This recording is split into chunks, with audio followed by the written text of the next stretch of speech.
প্রত্যেকদিন ঝগড়া হতো, আর ঝগড়াটা কিসের বাবা কেউ বুঝতে পারতো না। আমি বুঝতে পারলাম ঝগড়াটা কিসের।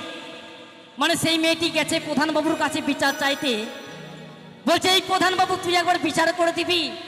তো প্রধানবাবু বলছে বল কি হয়েছে তবে তুই বিচার করব। মানে প্রবলেম ছিল মেয়েটি একটু দেখতে কালো ছিল, ওই জন্য সেই প্রধানবাবুর কাছে গেছে বিচার চাইতে।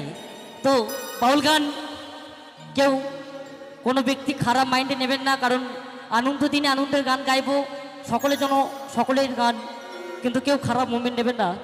চলো হ্যালো। ও পঞ্চায়েতের প্রধানী গো, প্রধানী গো, প্রধানী গো, তুই একেবারে বিচার,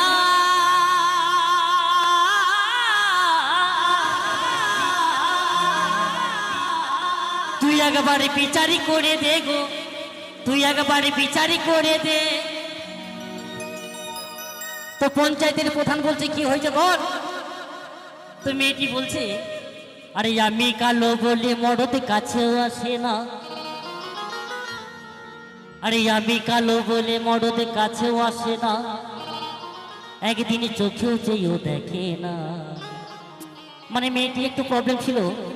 তো কি বলছে, আর মরদ আমার তরফ দিয়ে ভালোবাসে না রে, আরে মরদ আমার তরফ দিয়ে ভালোবাসে না। আরে আমি কালো, আরে আমি কালো বলে মরদ কাছেও আসে না, আমি কালো, আরে আমি কালো বলে মরদ কাছেও আসে না, একদিন চোখেও চেয়েও দেখে না। আরে মরদ আমার, মরদ আমার, মরদ আমার, মরদ আমার, মরদ আমার দরদ দিয়ে ভালোবাসে না গো, মরদ আমার দরদ দিয়ে ভালোবাসে না। সকলে মিলে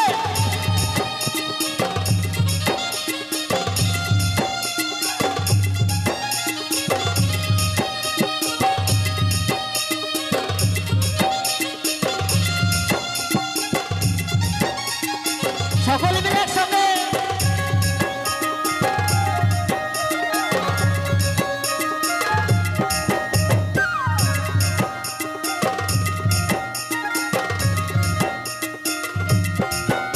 আরে কয়লার মতন কালো হলাম, আর সাবান মেখে ঘষে মরিলাম, ও গো সাবান মেখে ঘষে মরিলাম।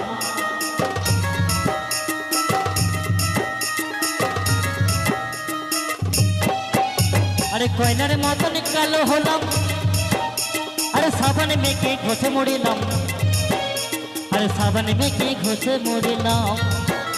আরে বাবু লোকের বিটির মতো